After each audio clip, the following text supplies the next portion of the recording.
Evet.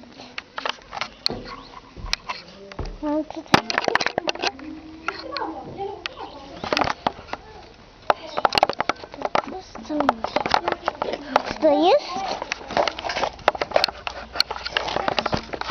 Merhaba.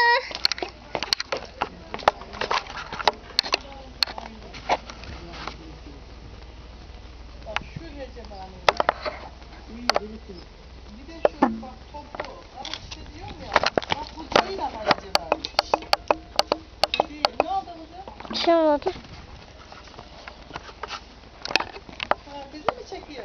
Hayır, kameraya alıyorum. Bak kameraya alıyorum. Ya burası çok pislik. Şöyle bir yakından alayım.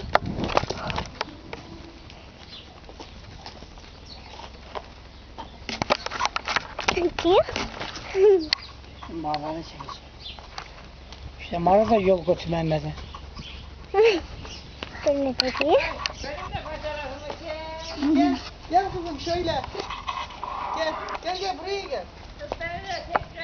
Bak alıyor mu bir bak. Ama uzaktan almaz galiba. Üstüne basma kızım. Üstüne basma. Şöyle gel. Gel gel. Şöyle gel kız. Anlamıyor. Ha. Adem abiyen al. Ha. Yok, geriden almıyor ki. Alır belki kızım. Dur bakayım beni görebiliyor mu? Dur. Kesinlikle önden alıyor. Alıyor bak. Görebiliyor musun? Kameraymış kamera bu. Kamera. Kameraymış. Öyle hani basıp çakma değil ha, böyle şey alıyormuş. Ama onu ben göremiyorum. Kesinlikle burada mı? Burada mı görünmüyor? Şu inekleri çek kızım gel. Gel şu inekleri al gel. Gel yukarıdan aşağı geliyor gel. Hı. Madem gel hava soksun.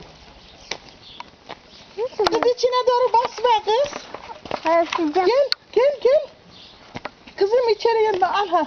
Hı. Alabiliyor muyum? Ben ne bileyim. Tamam, aldım. Şuradan mı alabiliyorum? İnekleri. Çekti inekleri. Zaman hayvan su tutmuş bak. Tamam, bu kadar yeter.